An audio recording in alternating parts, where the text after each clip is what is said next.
Bonjour à toutes et à tous. Aujourd'hui, nous nous retrouvons pour notre 13e et dernier webinaire dans le cadre du RMT Bioreg et il portera sur les araignées et leur rôle dans la régulation naturelle. Dans une première partie, Alain Fer, directeur recherche et innovation à la station Astrédor Loire-Bretagne et animateur principal du RMT Bioreg, nous parlera des observations faites dans le cadre des différents essais suivis par l'Institut où il a pu être remarqué ou supposé l'action des araignées comme auxiliaires généralistes.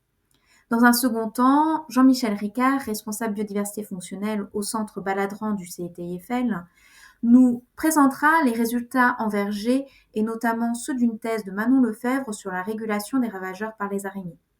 S'ensuivra les questions et les réponses et des échanges pour un éventuel projet ou autre suite à donner à ce webinaire. Merci et à tout à l'heure. Alain, c'est à toi. Merci Anna. Donc, hop, on va démarrer. Alors, question naïve au début, curiosité ou partie prenante de la régulation. Pourquoi j'ai mis ça? Euh, dans, dans mon expérience d'expérimentateur en lutte biologique, quand on a commencé au début, on s'intéressait pas beaucoup aux araignées, on les notait pas ou peu, ou on les mettait dans la marge et puis on n'interprétait pas. Et puis finalement, on se rend compte, donc d'autres collègues, d'autres stations ont quand même fait des travaux dessus, qui commencent à interpeller. Et puis nous, on a eu 3 projets, où on a quand même remarqué que, bah, les araignées, c'était peut-être pas si anecdotique que ça. Donc vous allez avoir, je vais vous présenter ces 3 projets. Donc, les 2 premiers, c'est plus des observations et le troisième, on est vraiment intervenu pour, favoriser les araignées. Donc vous voyez, ça commence en 2015 et ça finit en 2025. Donc, on est assez lent à la détente, mais, les résultats, vous allez voir, j'espère, vous intéresseront. Petit rappel pour comprendre un petit peu, pour pouvoir trancher, est-ce que les araignées sont intéressantes ou pas en régulation? Les auxiliaires, on les classe suivant 2 grands groupes, 2 grandes catégories. Donc les auxiliaires généralistes, les 3 caractéristiques principales, c'est, que les populations ne sont pas dépendantes du nombre de ravageurs. La densité est en général assez faible parce qu'en général, ils sont territoriales et ils peuvent contrôler les ravageurs au moment de leur installation. C'est leur rôle dans la régulation des ravageurs et ils sont polyphages. Les auxiliaires de foyer, c'est à peu près l'inverse. Ils sont proies dépendants au niveau de leur population. Les densités peuvent être fortes. Regardez le nombre de larves de cécidomyie, de larves de cirfe au niveau d'un foyer de pucerons. Il peut y en avoir des dizaines. Ça pond pas n'importe où. Et puis, le dernier point, c'est que ça a peu d'impact sur la fréquence des foyers, mais par contre, ça accélère l'éradication des foyers. Et en fait, l'araignée, c'est un peu la reine de l'auxiliaire généraliste, parce qu'elle coche vraiment toutes les cases. Ça mange absolument, tout, bien qu'il y ait quelques spécificités dans les groupes d'araignées, mais ça mange vraiment, tout ce que ça trouve. C'est très territorial et du coup, les densités sont souvent assez faibles. Donc on a un peu le portrait robot de l'auxiliaire généraliste. Quand on va avoir, là, je vous ai mis une diapo, regardez pas le milieu, ça sert à pas grand-chose, mais on voit là 3 araignées, différentes. Une première araignée, une araignée sauteuse, là, qui est en train de manger une cicadelle. Vous avez une araignée crabe dans une fleur, qui va manger les pollinisateurs qui vont, venir butiner. Et puis vous avez ici, là, une araignée, alors je sais pas la famille, une araignée qui fait une petite toile autour d'un bourgeon de cerisier qui est en train d'éclore et on voit un puceron là qui est coincé dans la toile.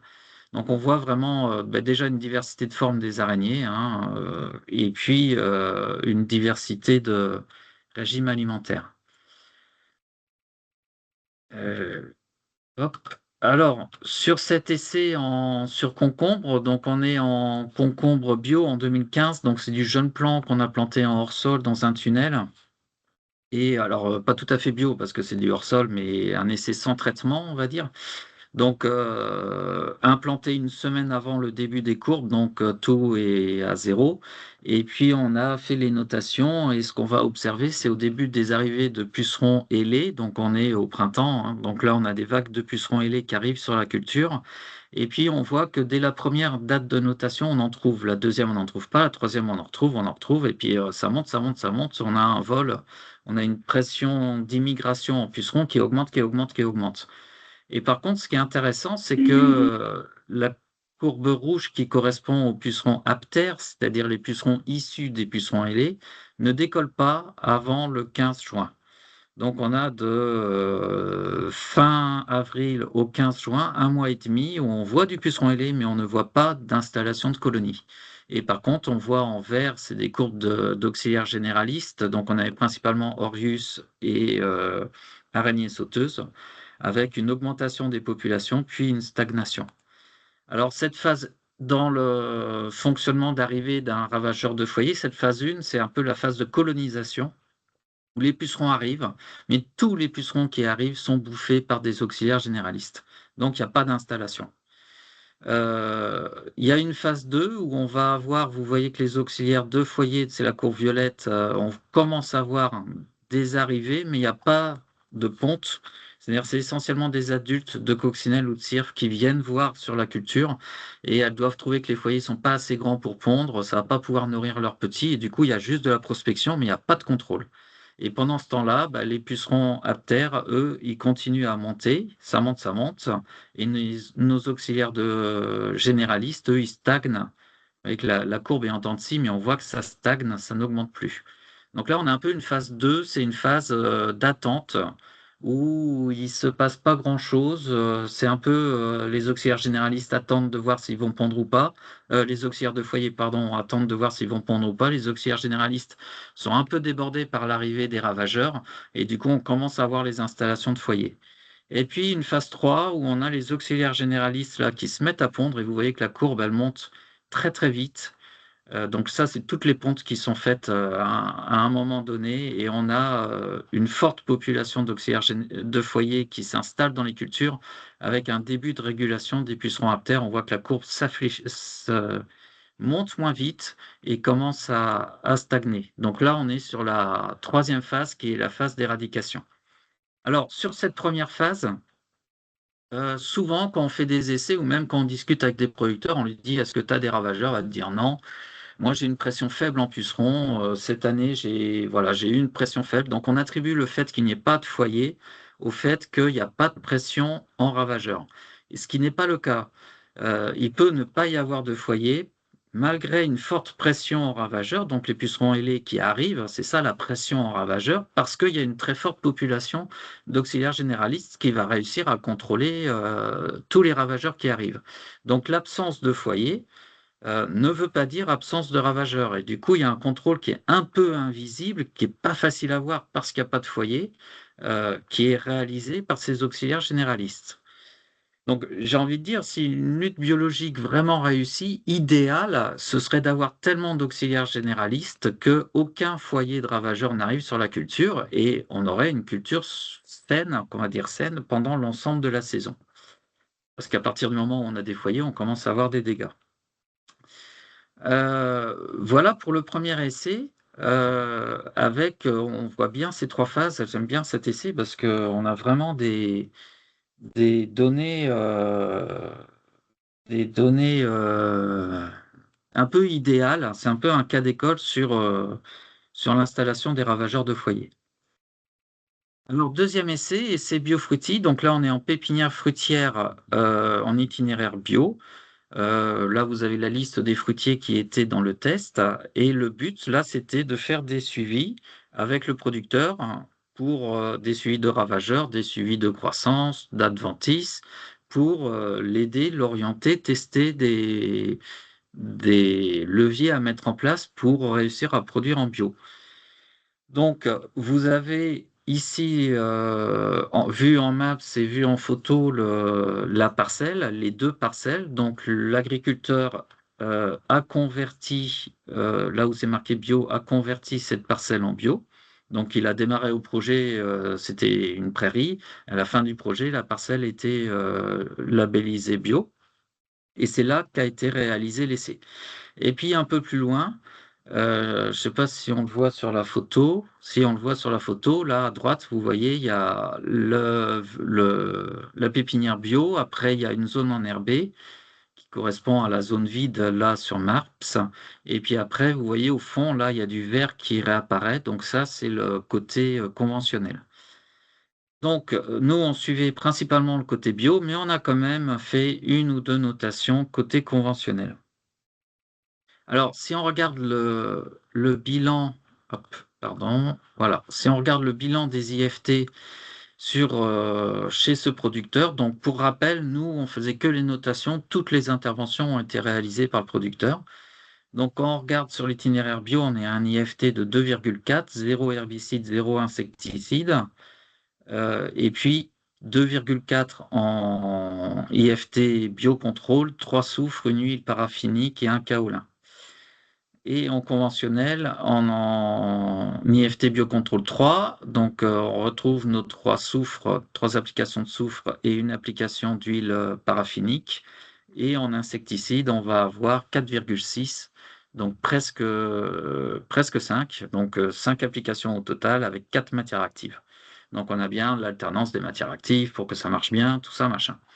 Donc là, on pourrait se dire, bon, bah là, il n'y a pas photo, on va tomber dans les a priori classiques. En bio, on a du ravageur, en conventionnel, on n'en aura pas parce qu'on a bien traité comme il faut. Bon, quand on regarde les résultats au niveau des infestations, voilà ce que ça a donné. Donc là, je vous ai mis le pourcentage d'infectation maximale en pucerons suivant les années. Au niveau de l'itinéraire bio 2023-2024, au niveau de l'itinéraire conventionnel 2024. On n'a pas fait de notation en 2023 sur le conventionnel. Quand il y a des petits traits, c'est qu'on n'a pas fait les notations non plus, hein. Donc, on a juste noté les psylles et les pucerons cendrés en 2024. Vous voyez que sur cerisier, en 2022, on était sur porte-greffe, hein, donc on n'a pas de données. En 2023, on est à 24% du puceron du cerisier, et en 2024, tombe à 2% sans rien faire, sans traitement, hein. En poirier, on passe de 41 à 18, et puis en psylle, il n'y en avait pas en 2023, et en 2024, on est à 24%. En pommier, en puceron, du pommier classique à fils pommier, on est à 30 et 40%, assez stable. En puceron cendré, 0%. Et puis après, poirier et abricotier, on va laisser de côté. Et quand on regarde en conventionnel, en psylle, on est à 95% des apex avec psylle, alors qu'on est qu'en 24 en bio. Là, il y a eu 5 applications d'insecticides, là, il y en a eu 0. Et puis en pommier, on est à 68 et 0. Donc, on se dit, c'est quand même bizarre. Les résultats sont contre-intuitifs par rapport à ce qu'on s'attend. Donc, il va falloir comprendre pourquoi. Et c'est pas un essai en station, c'est vraiment un essai chez un producteur avec les techniques d'un producteur. Donc, on peut pas dire c'est parce que c'est des toutes petites parcelles sur la station, c'est parce que sur la station il y a plein de diversité. Non, c'est vraiment un essai chez un producteur. Quand on regarde l'évolution de Cacophylla piri, donc le psylle du poirier, en conventionnel, c'est les petites barres orange. On voit qu'on démarre plus tôt qu'en itinéraire bio. Donc pendant un mois, on voit rien sur l'itinéraire bio, alors qu'on est déjà à 14% sur le conventionnel. Retard de démarrage, ça devrait faire penser à l'essai juste avant. Puis après, on monte très vite en itinéraire conventionnel, alors qu'on monte assez lentement en itinéraire bio, puis après, on redescend.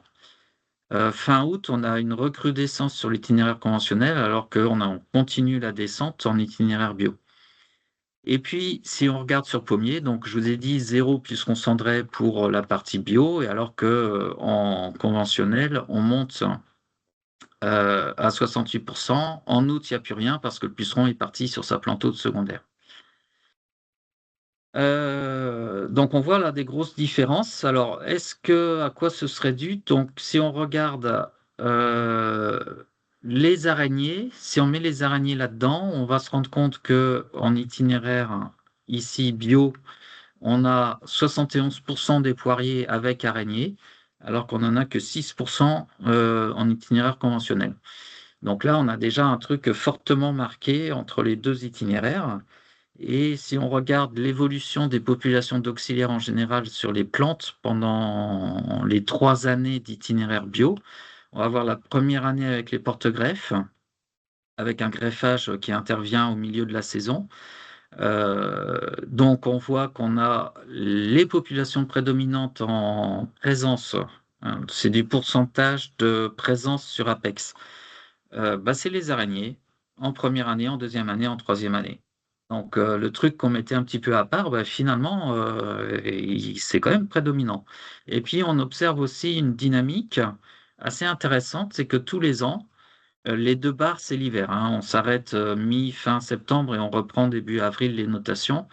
À chaque fois, la première année, peut-être pas, c'est moins visible, hein, mais les plantes, donc ont été, greffées et sevrées, donc c'est peut-être pour ça qu'on n'a pas des jolies courbes.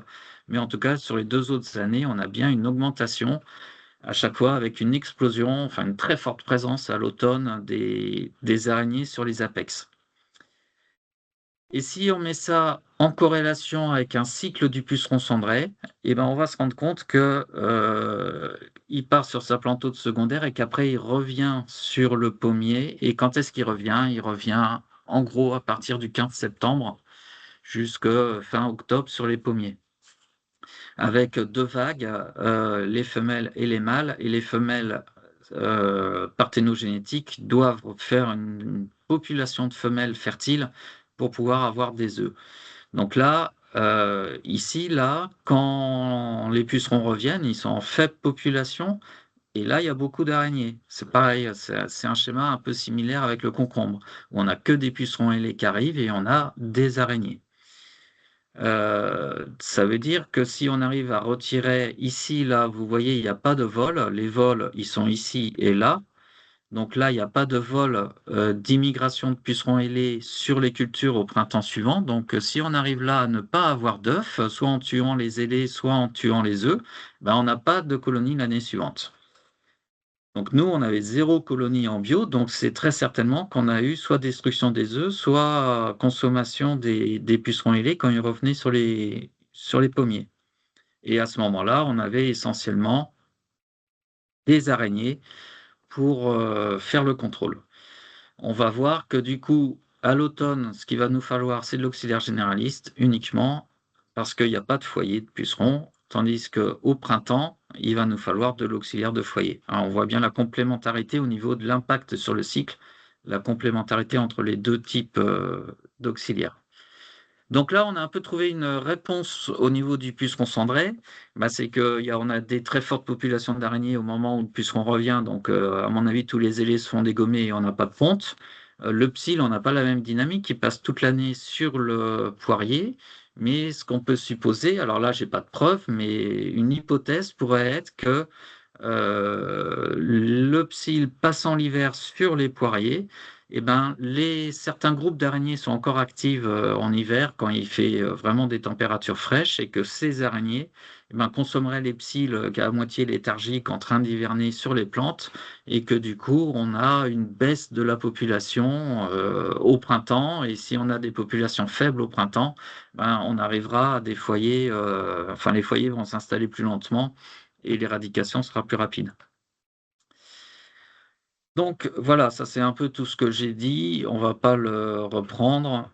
Ça a des impacts quand même d'avoir ces enfin de réussir à mettre en évidence ces mécanismes, parce que s'ils sont justes, on est encore au stade hypothèse, hein, mais s'ils sont justes, ça veut dire que quand on est en itinéraire conventionnel, il ne faut pas traiter, en juillet et août, c'est-à-dire il faut absolument conserver ces populations d'araignées pour qu'ils interceptent les pucerons ailés à l'automne. Heu, Si je traite, en juillet-août, parce que j'ai un peu de pucerons verts, sur mon pommier, donc les pucerons cendrés sont plus là, hein, je vous rappelle, hein, donc en août, on va avoir que du Apis pomi, par exemple. Donc si je me mets à traiter contre Apis pomi, bah, je risque de tuer parce que les araignées sont hypersensibles aux phytos, je risque de tuer totalement ma population d'araignées. À l'automne, les pucerons ailés, quand cendrés, quand ils vont revenir, ils auront le champ libre et au printemps suivant, j'ai une attaque de pucerons cendrés. Donc, ça a des implications sur la réflexion des traitements à des moments où il faut appliquer les traitements phytosanitaires. Sachant que pour moi, le mieux, c'est de ne plus traiter et on a vu que, là, dans ce cas-là, ça a marché, hein. Ne pas traiter, ça a permis de contrôler les pucerons cendrés. Autre enseignement, les traitements d'hiver. Quand ce projet a été présenté aux producteurs, certains ont dit: «Bah, ça veut dire que moi, il va falloir que je traite plus tôt, c'est-à-dire en janvier, février, pour, tuer les pucerons qui sont en hivernation, pour, réussir à limiter les foyers». Je pense que ça, il faut pas le faire parce que très certainement, les œufs qui sont un peu protégés dans les écorces des arbres et tout ça, ils seront pas forcément atteints par, le traitement, donc eux, ils vont survivre. Par contre, on va dégommer les araignées qui, elles, font un contrôle pendant l'hiver et juste au moment de l'émergence des œufs, ils vont pouvoir contrôler les 1res fondatrices. Donc, le traitement d'hiver et ben, dans cette hypothèse de régulation par les araignées, il faut l'oublier et il ne faut traiter que sur les premiers foyers s'il n'y a pas eu le contrôle par les araignées. Voilà, donc tout ça nous dit, bah, on va quand même essayer de prouver un peu ces hypothèses, de retrouver les mêmes observations, mais en contrôlant les populations d'araignées. Donc quand on travaillait sur les immunotères chasseurs, on fait des fagots de tiges et on s'est rendu compte que, les araignées adorent aller pondre entre les tiges et quand les tiges sont creuses, là, vous avez une photo d'une tige creuse ouverte avec une araignée qui est à l'intérieur. On voit une ponte ici, là et puis, là, il y a l'araignée qui est certainement en train d'hiverner. Donc ce qu'on a fait, c'est qu'on a récolté ces tiges, on les a gardées tout l'hiver, les pontes, sont restées sous forme de pontes, hein et au printemps suivant, les petites araignées, se sont mises à être actives et on a mis ces tiges dans une culture de Bergénia au printemps, sous serre. Donc ça les tiges ont été posées, ici, là, le 19 mars 2025 et là, vous avez les populations de pucerons sur Bergénia, ici, les populations d'araignées et on voit que sur la tablette où on a mis les tiges, on retrouve la même chose que sur l'essai sur concombre ou l'essai, surtout l'essai sur concombre, on a un retard là de pareil de ici on est sur du 3 semaines, un retard de démarrage des populations des foyers de pucerons, certainement dû par l'augmentation qu'on retrouve ici des populations d'araignées dans la culture. On voit que les 2 courbes en population d'araignées sont parallèles. Quand on monte sur une des modalités, on monte sur l'autre, les tablettes étaient séparées, hein. C'est pas des contaminations entre tablettes, c'est certainement les conditions climatiques. C'est que les araignées étant très mobiles, si les conditions leur conviennent pas, elles vont se cacher sous les pots, sous les plaques et tout ça et on les voit plus quand on fait les notations. Donc moi j'assimile ces fluctuations, non pas à des fluctuations de population, mais à des fluctuations de capacité à observer les araignées. On est en train de renouveler l'essai actuellement et ce qu'on constate, c'est qu'actuellement les adultes, on les voit plus beaucoup, alors que là, on voyait quand même pas mal d'adultes. Mais ce qu'on observe assez bien et les différences qu'on observe assez bien entre les 2 modalités, ça va être, les cocons de ponte et les cocons d'abri. Il y a certains groupes d'araignées qui sont un petit cocon d'abri où elles vont dormir dedans et là, par ce critère-là qu'on arrive toujours à voir parce que c'est pas mobile, là on arrive, on a des valeurs plus, différenciées entre les 2 modalités. Voilà, donc en conclusion, les araignées, d'après ces observations et ce premier essai, joueraient un rôle non négligeable, pour réguler certains ravageurs. Donc ce serait quand même, furieusement intéressant de mieux les prendre en compte. Mieux les prendre en compte, ça veut dire mieux connaître leur biologie, ça veut dire mieux connaître quand est-ce qu'elles sont actives, sur quoi elles sont actives, comment les noter, comment interpréter leur présence. Donc c'est quand même un travail, assez important, et en tout cas, vous voyez que là j'ai mis, alors là il y a des araignées, de Mayotte, à gauche et à droite c'est des araignées de Mayotte. Au milieu, c'est des araignées qu'on a dans nos essais et on a quand même grande diversité d'araignées et du coup certainement des leviers, intéressant pour favoriser telle ou telle catégorie d'araignées pour, contrôler les ravageurs qu'on souhaite. Voilà pour, mes premières observations. Heu, Si vous le souhaitez, on va faire une petite pause pour, vous permettre de poser des questions, puis après on écoutera la présentation de Jean-Michel qui a travaillé beaucoup plus sérieusement que moi. C'est-à-dire que c'est pas que des observations et heu et voilà. Je déflore pas, vous verrez après, ce que ça donne. Donc est-ce qu'il y a déjà des questions sur cette première présentation?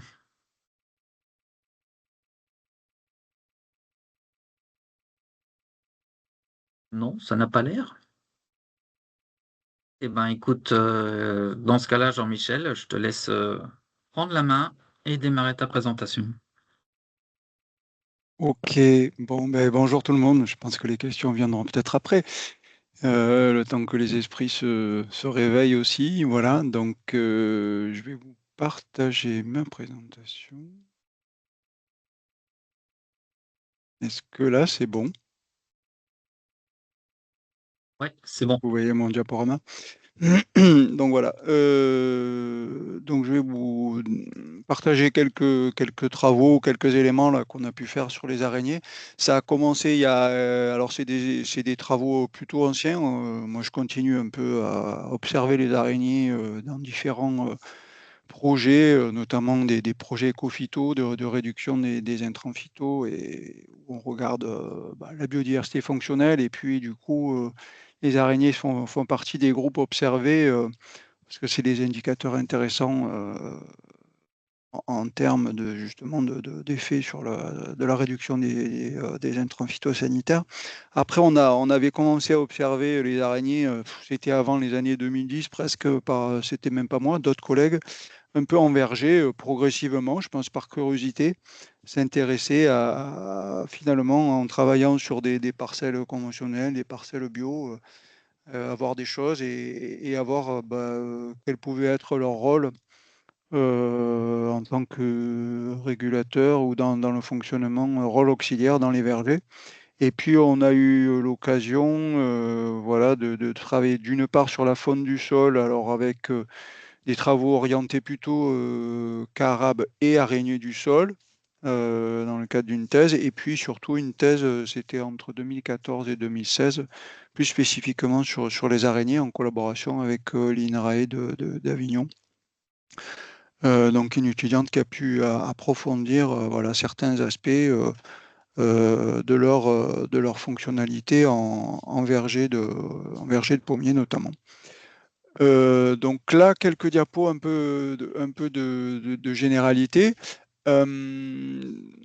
D'abord, il faut voir que en fait, les araignées, c'est un monde très très divers, très divers, très diversifié.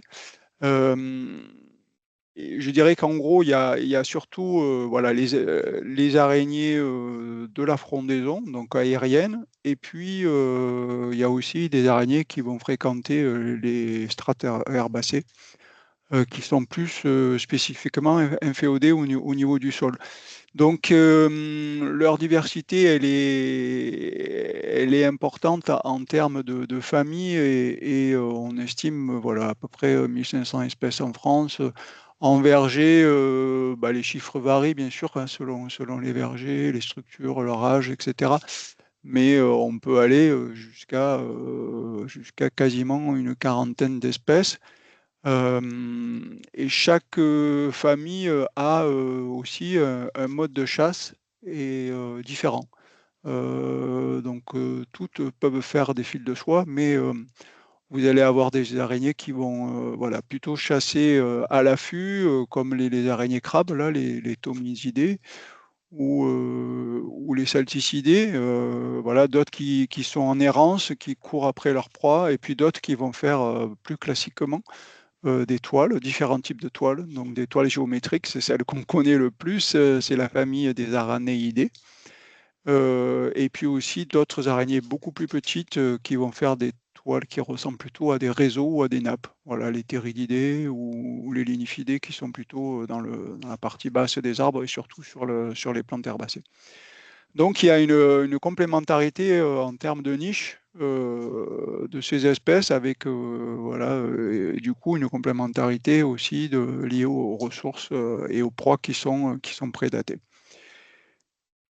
Donc sur les straterbacées, voilà, j'en parlais. Bah, là, voilà, il y a quelques familles qui sont vraiment spécifiquement au niveau du sol, les lycoses, les araignées loups, les nidifidés qui font des toiles en dôme, et puis il y a aussi des familles qui prédatent les fourmis. Enfin voilà, c'est très très divers et très très vaste. Les thomisidés qui vont chasser à l'affût sur des fleurs, par exemple, qui peuvent prédater des insectes pollinisateurs.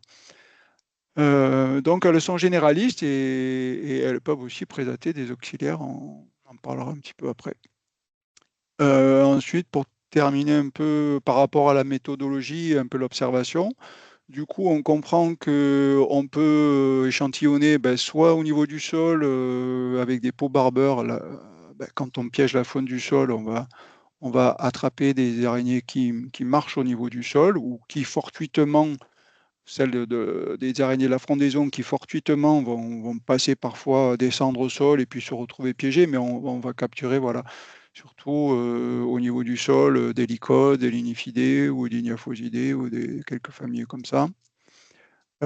Et puis après, les méthodologies, du coup, sur la frondaison de la végétation, ça peut être soit avec des frappages, euh, soit et plutôt à l'automne, en fait, avec des bancs de pièges cartonnés qu'on peut fixer sur des branches, soit de vergers, d'arbres fruitiers, soit dans les haies. Des bancs de pièges qui permettent d'échantillonner voilà, à l'automne, au moment où les araignées ont tendance à se replier dans leur cocon d'hivernage, comme Alain en parlait tout à l'heure. Donc, c'est les principales méthodes qui sont complémentaires pour, je dirais, échantillonner la communauté des araignées dans son ensemble. Bon, voilà, nous, en verger, sur le centre CTFL de Balandran, là, qui est sur la costière de Nîmes, dans le Gard, on est aux alentours d'une douzaine de familles. On est sur une trentaine d'espèces voilà, dans certains types de vergers. Enfin, bon, là, je reparlerai un petit peu de quelques photos d'illustration. Leur identification n'est pas toujours simple. En fait, on peut arriver. Alors, à la famille, en général, c'est assez facile. Le genre, ça se complique un peu. Et l'espèce, c'est beaucoup plus délicat. D'une part, bon, l'identification se fait sur les organes génitaux, donc il faut des individus adultes et matures, ce qui n'est pas toujours le cas. Et voilà, c'est pas toujours facile.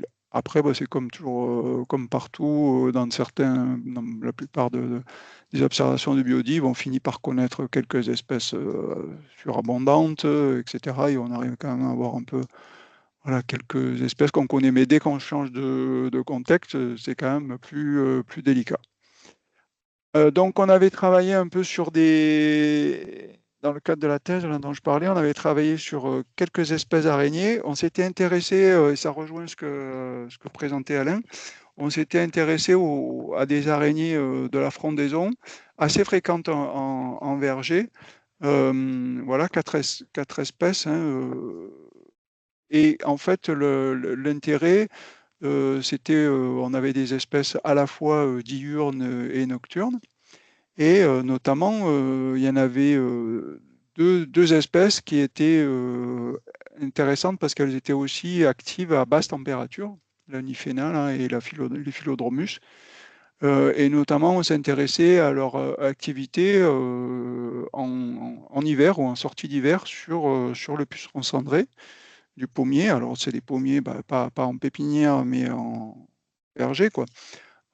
Par rapport à la gestion du puceron cendré et leur capacité ou pas, on s'interrogeait sur leur capacité ou pas à prédater du puceron de manière assez précoce.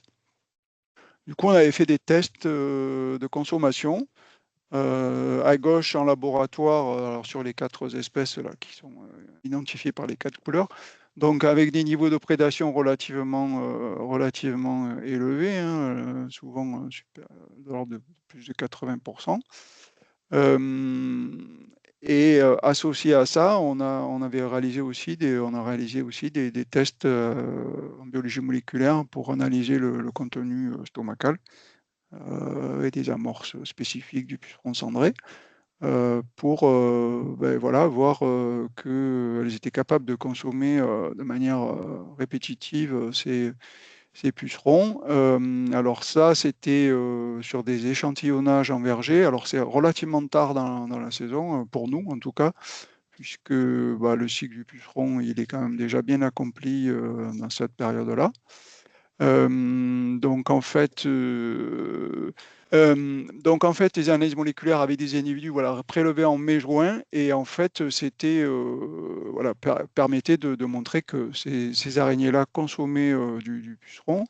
Maintenant, en termes de capacité de régulation, impact sur les populations de pucerons, on a regardé plutôt ce qui se passait assez tôt au printemps. Donc là, euh, c'était plutôt voilà, entre le mois de mars et le mois d'avril. Et on avait en rouge sur ces histogrammes d'abondance d'araignées des individus qui avaient, toujours grâce à la biologie moléculaire, consommé du puceron cendré voilà, dès le mois de mars. Il faut voir que au mois de mars, la mi-mars, ça correspond en fait à l'apparition de ce qu'on appelle les fondatrices, donc les individus issus de l'éclosion des œufs. Et en fait, ce sont les fondatrices des colonies.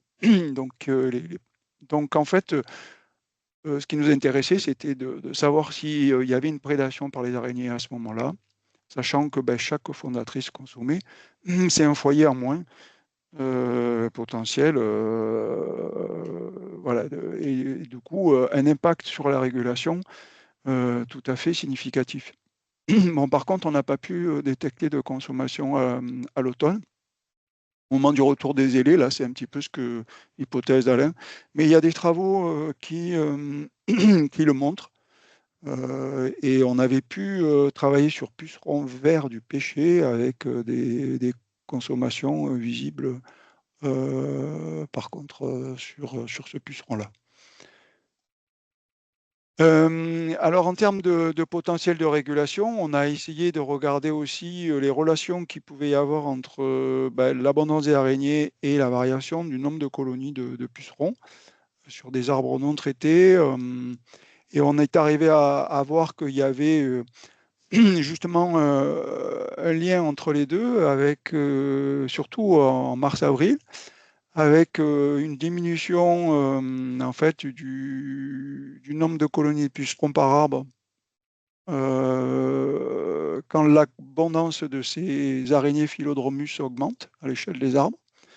Donc un impact significatif, donc c'est quand même un impact de régulation.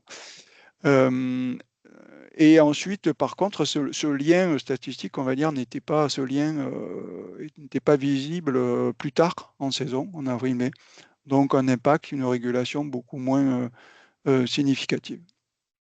D'où effectivement, par rapport à des auxiliaires généralistes, l'importance du moment où on observe et un impact potentiel à des moments particuliers du cycle des ravageurs, comme on le disait. Voilà, après on a essayé aussi, par exemple, de vérifier s'il y avait une consommation par les araignées d'autres auxiliaires efficaces sur le puceron cendré. Donc soit par des tests en labo de prédation, soit par des analyses du contenu stomacaux. Alors il y en a un petit peu, mais elle n'était pas si surabondante que ça. Il y a possibilité de consommer quand même un peu des cirfes et des coccinelles. Donc voilà, ça fait partie, bien entendu, des interactions qui peut y avoir comme on appelle, de prédation intraligne. Donc, comme je disais, voilà, on a eu l'occasion de travailler sur d'autres types de ravageurs avec aussi des consommations observées par biologie moléculaire, hein, soit du puceron vert du pêcher, sur le Carpocaps, notamment sur des œufs et des larves, soit des larves, ce qu'on appelle les larves néonates, hein, les jeunes larves qui viennent d'éclore, ou des larves plus âgées de stade L5 au niveau du sol, sur des mouches, des diptères, mouches de l'olive par exemple.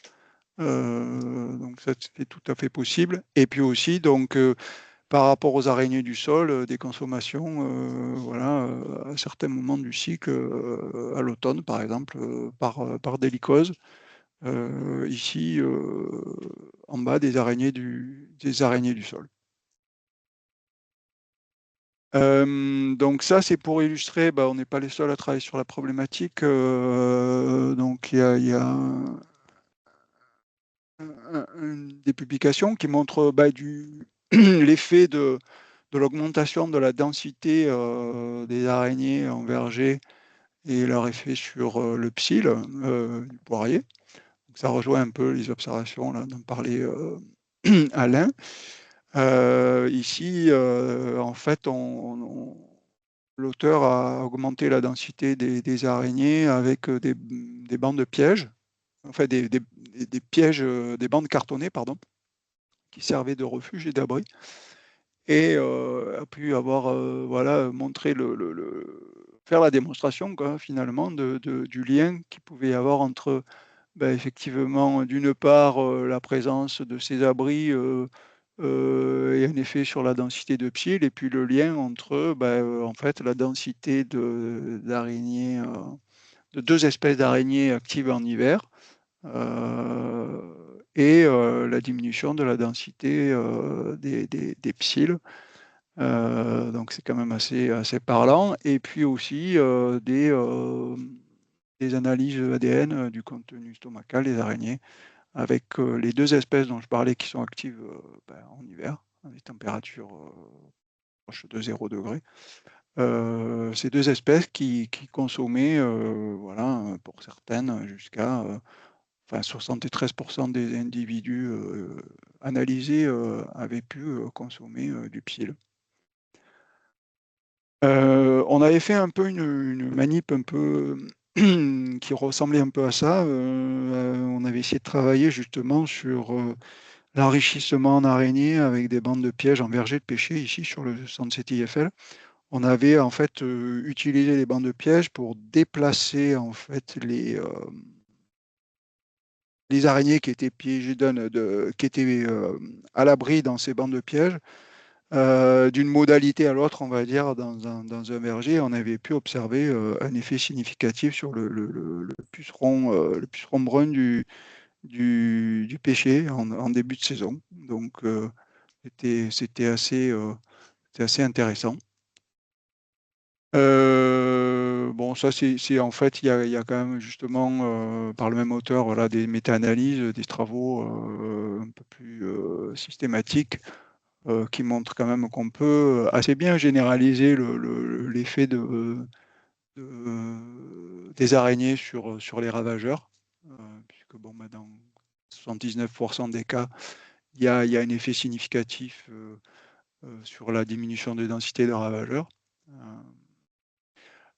Par contre, bon, ben, on n'a pas de régulation mais, d'un ravageur à elle seule, hein. En fait, c'est souvent une complémentarité, on en parlait. Donc, mais c'est quand même assez intéressant de voir que c'est aussi sur des cultures annuelles et des cultures pérennes. Et après, pour terminer, on s'était posé la question, on peut se poser la question de savoir quels sont les facteurs qui peuvent jouer sur la présence des araignées. Alors là, c'est vraiment un tout petit exemple. Ça a été fait justement à partir de bandes de pièges qui étaient destinées à faire des suivis de population de Carpocaps en verger, mais dans lesquels une araignée qui est souvent présente en verger, le Chiracantium, qui se réfugie dans ces bandes de pièges et qui est, tout à l'heure je le montrais, un auxiliaire hein, qui consomme du carpo. Voilà, essayer d'analyser quelles étaient les variables paysagères, ou enfin les variables qui pouvaient expliquer l'abondance ces araignées dans les bancs de piège. Il ressortait que alors c'était basé sur les IFT totaux, que alors on va dire les pratiques phyto globales avaient un impact négatif. Bon, il n'est pas trop surprenant. Ça peut quand même se nuancer, ça dépend bien entendu des matières actives, etc. Il peut y avoir des effets de sélection entre des vergers bio et des vergers conventionnels, sélection d'espèces plus abondante dans l'un que dans l'autre.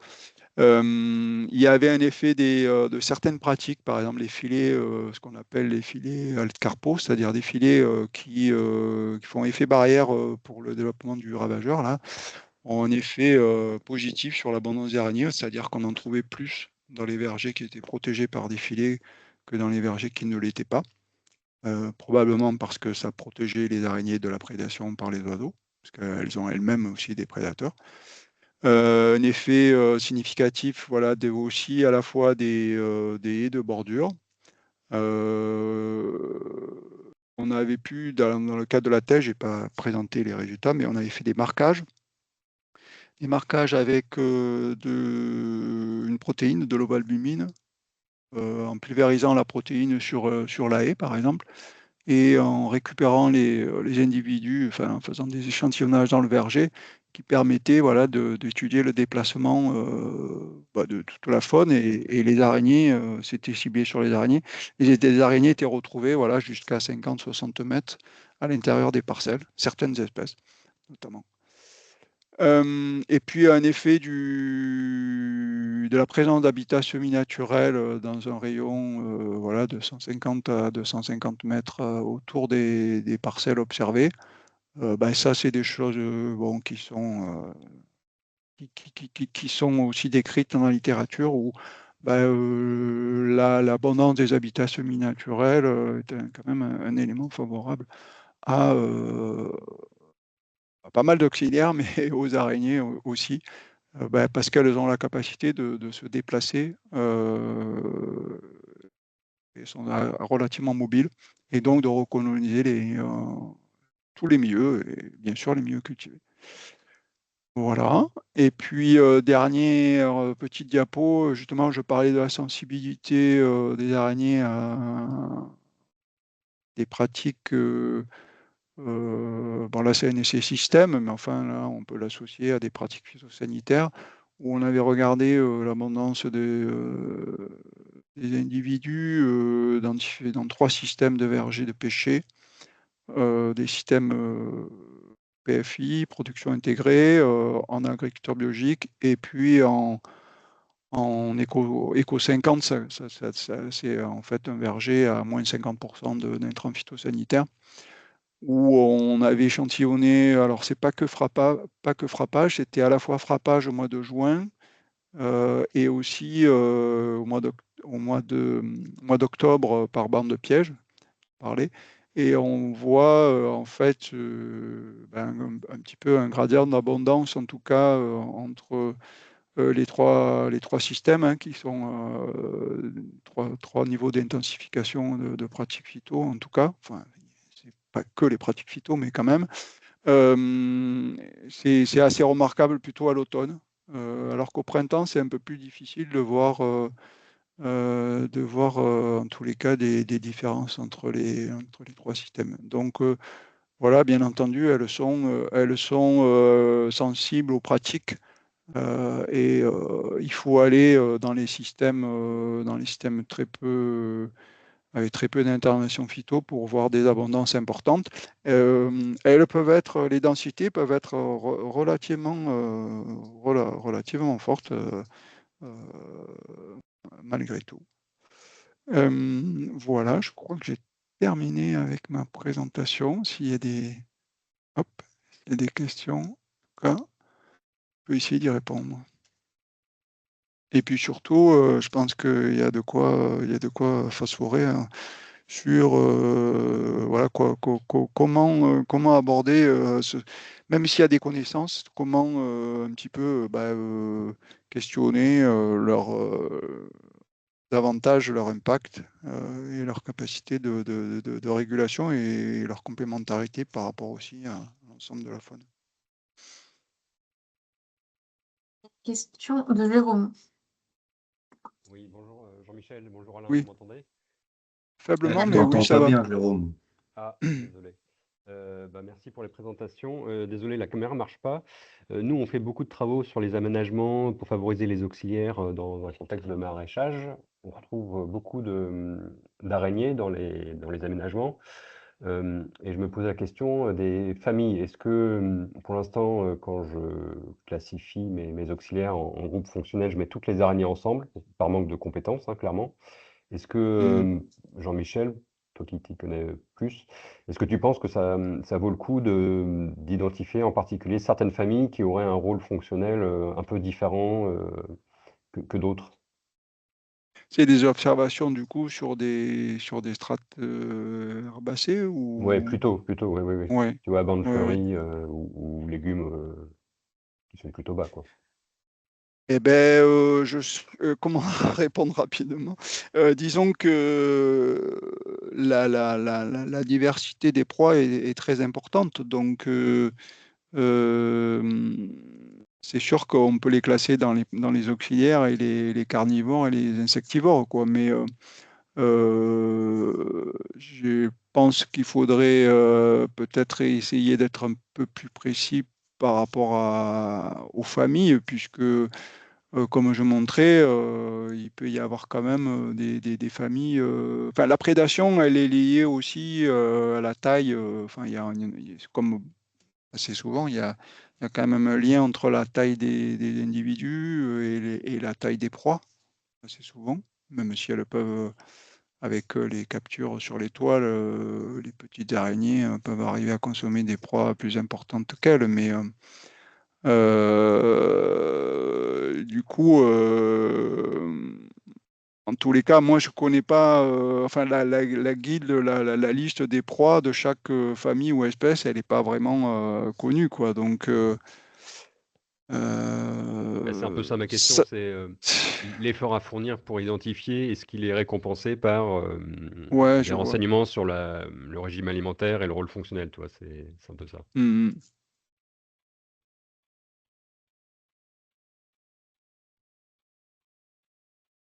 Euh, c'est des connaissances assez générales en fait par rapport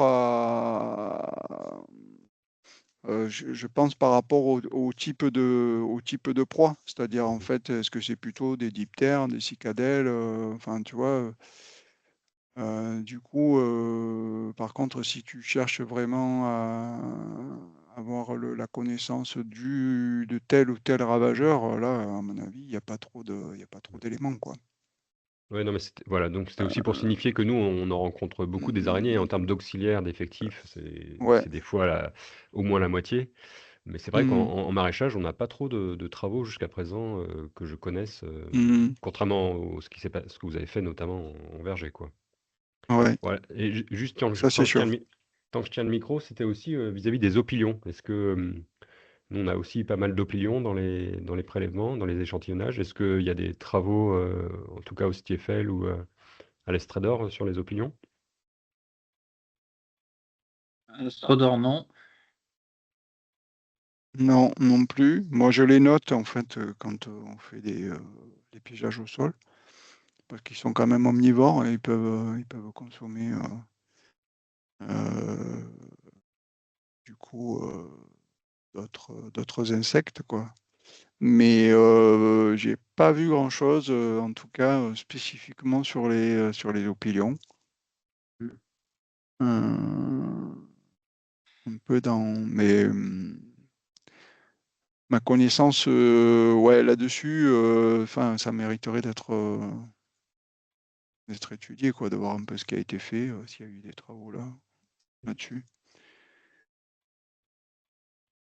Bon, en tout cas, moi, la thématique m'intéresse et je me dis notamment Ouais. sur des taxons, enfin sur des familles d'araignées capables Hmm. tu vois, d'aller coloniser des milieux qui sont assez perturbés, quoi. En maraîchage, il y a quand même du travail du sol assez régulier. On n'est Oui. pas comme dans le contexte d'un verger où il y a une zone enherbée au pied qui sert de refuge durable et du coup, les araignées, elles n'ont qu'à grimper. C'est peut-être sur le tronc. Nous, il y a une phase de colonisation horizontale quand même depuis les abords Hmm. quand on crée des aménagements. Et en tout cas, on avait vu ça sur les carabes. Tous les carabes ne sont pas capables de le faire. Et je me disais que sur les araignées, c'était sûrement un peu la même chose, quoi. En tout cas, moi, ça m'intéresse, quoi.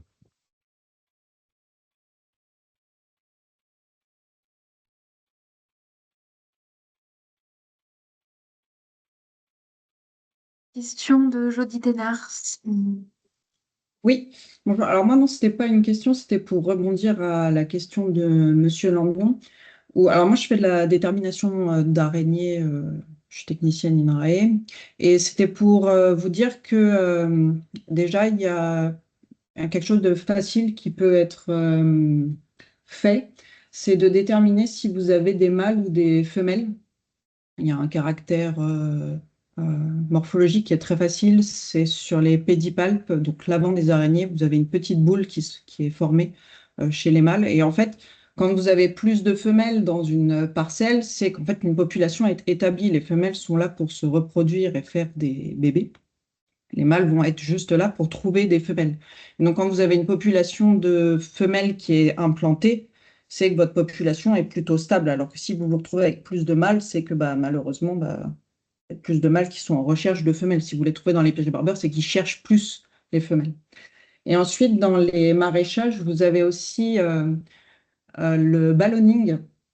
Donc, en fait, c'est des petites araignées de la famille des Linyphiidae, donc c'est les plus petites, la plupart du temps, qui le font, qui vont venir éjecter un fil de soie de leur abdomen et qui vont être transportés par le vent. Et dans les maraîchages, on va dire que ce sont souvent les premières qui arrivent, puisque elles sont emportées des bandes enherbées qui sont sur le côté, et elles vont venir par le vent se poser dans les grandes cultures. Et c'est souvent la première famille à arriver et qui va faire ce contrôle biologique. Voilà. Et après, pour les opinions, j'entendais aussi que vous parliez des opinions. Il y a l'INRA d'Avignon avec Christophe Mazzia et Yvan Capoviès qui avaient fait une recherche sur les opinions avec des bandes cartonnées qui étaient posées au sol avec des larves piquetées dessus. Et les opinions, en fait, ils avaient posé des caméras pour vérifier. Et les opinions venaient manger les larves facilement. En fait, ils se déplacent vraiment au-dessus des autres et ils viennent facilement manger les animaux à ce moment-là. Donc, il ne faut pas aussi oublier ces animaux qui sont, on va dire, plutôt timides, mais qui viennent faire une grosse partie de la prédation. Et pour rebondir sur les cartes de prédation, est-ce qu'on voit aussi des araignées venir manger? Alors, le problème des araignées, c'est que elles vont s'attaquer uniquement à des animaux qui sont vivants. Elles ne D'accord. s'attaquent pas aux animaux morts. Et donc, il faut vraiment être sûr que l'animal est encore bien en vie, quoi. Sinon, elles viendront pas les manger. Ok. Et Ouais, allez, on ultime pouvait question. voir. Ouais. Vous êtes à l'INRA de où? Alors, moi, je suis à l'INRA de Nancy. Ok, Je suis rattachée à une UMR au laboratoire agronomie environnement. d'accord.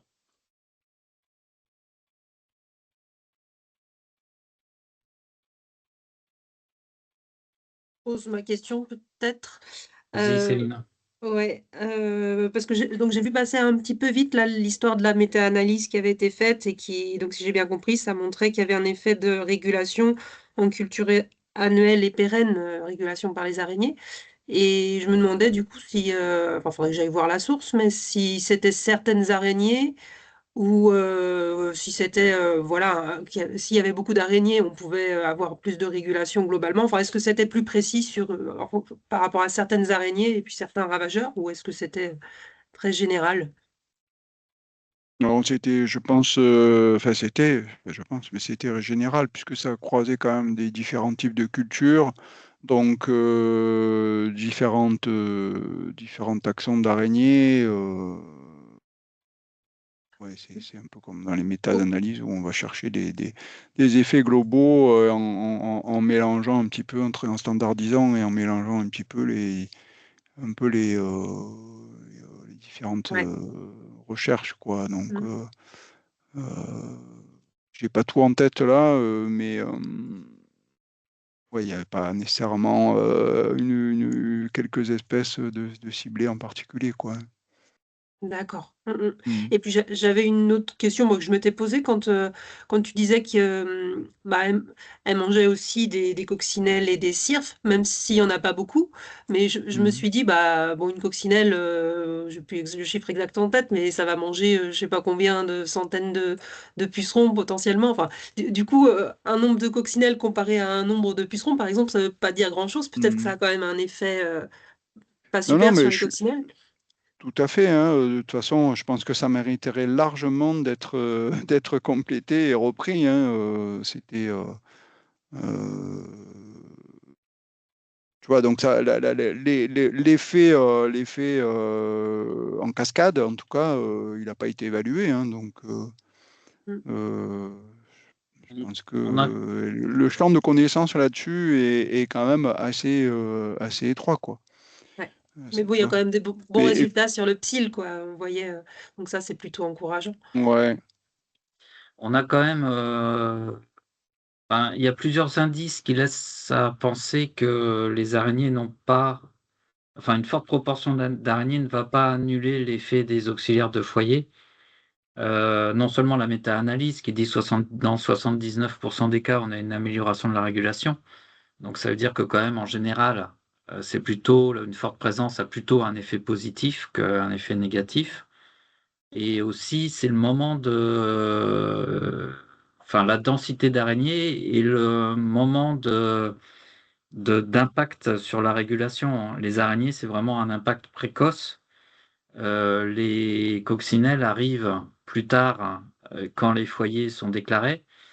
Donc, je suis pas sûr que des araignées sauteuses ou enfin celles qui chassent en cours, je suis pas sûr que ce soit forcément leur prédilection d'aller bouffer dans les foyers.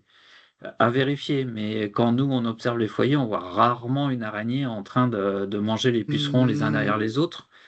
oui, On oui. voit plutôt les araignées de manière isolée avec une proie dans la gueule un peu plus loin, quoi. Ah, voilà, Mm. mais bon, ça repose sur des interprétations de données, pas sur des chiffres. Effectivement, il faudrait creuser tout ça. Non, non, mais c'est certain, hein. Puis de toute façon, Mm. bon, voilà, elles sont avant tout quand même opportunistes, généralistes, quoi. Mm. Les araignées crabes, on en voit très souvent sur les fleurs en train de bouffer de la cyrphe, hein, ou de l'abeille, ou bon, et on met quand même des bandes fleuries. Donc, est-ce qu'il y a d'autres questions? Moi, je voulais apporter une précision et une question. Euh, Juste une précision, c'est du coup dans vos deux présentations, on peut avoir l'impression que passé le mois d'avril, on va dire à partir de mai, un truc comme ça, les araignées n'ont plus trop d'effet, mais il faut bien rappeler qu'elles continuent à bouffer pendant toute la saison. Elles sont toujours présentes, elles sont tout le temps là. C'est juste que leur effet est noyé il est plus perceptible parce qu'elles n'ont pas assez d'appétit pour que ce soit perceptible sur les courbes et tout, contrairement à, comme on vient de dire, une coccinelle, un cirque, un truc qui va avoir des impacts directement sur les foyers et les quantités de pucerons, mais il faut bien préciser que ça bouffe quand même toute l'année et que si on en favorise, il y a quand même un petit effet, certes difficilement décelable et chiffrable, mais qui est là quand même tout le temps, toute la saison. Euh, et j'avais une question parce que du coup, nous, dans nos observations d'araignées, Alain disait on dénombre évidemment le nombre d'araignées qu'on trouve.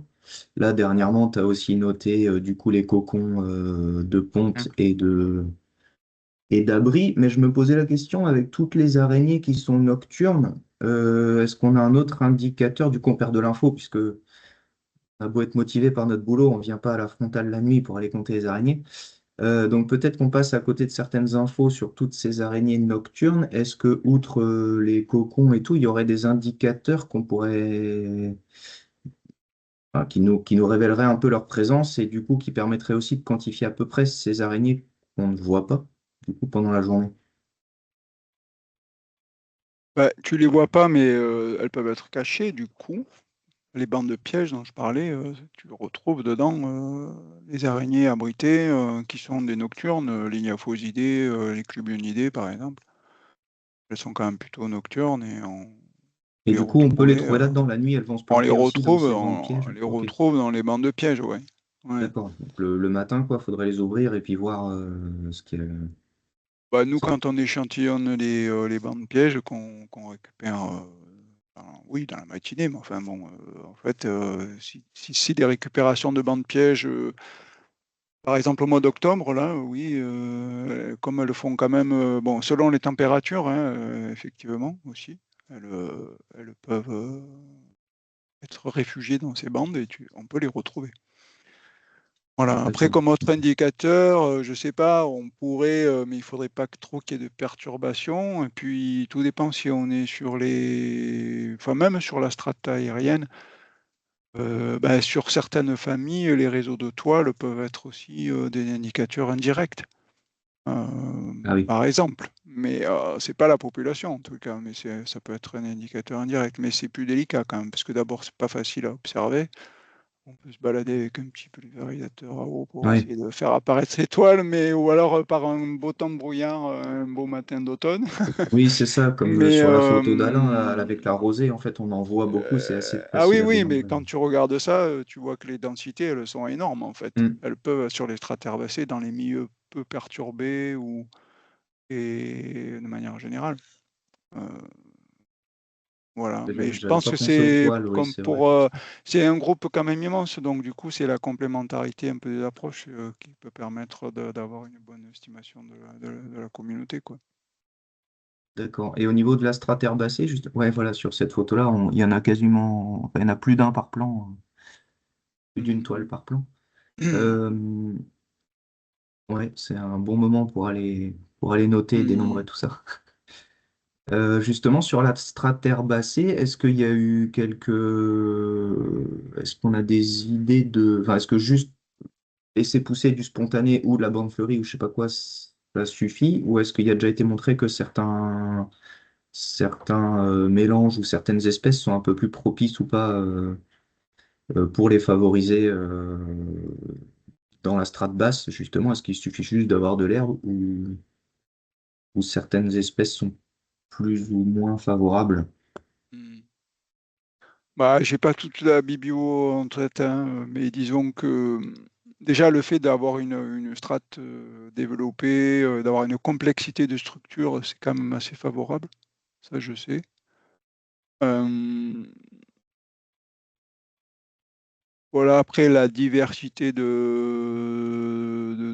plantes et peut-être de fleurs, on peut imaginer que ça puisse avoir un effet favorable, mais faudrait-il voir si ça a été montré ou le montrer, quoi. Tu vois, le lien entre diversité de fleurs, donc par exemple, ou diversité d'espèces de la strate herbacée, c'est pas impossible que ça puisse avoir un impact.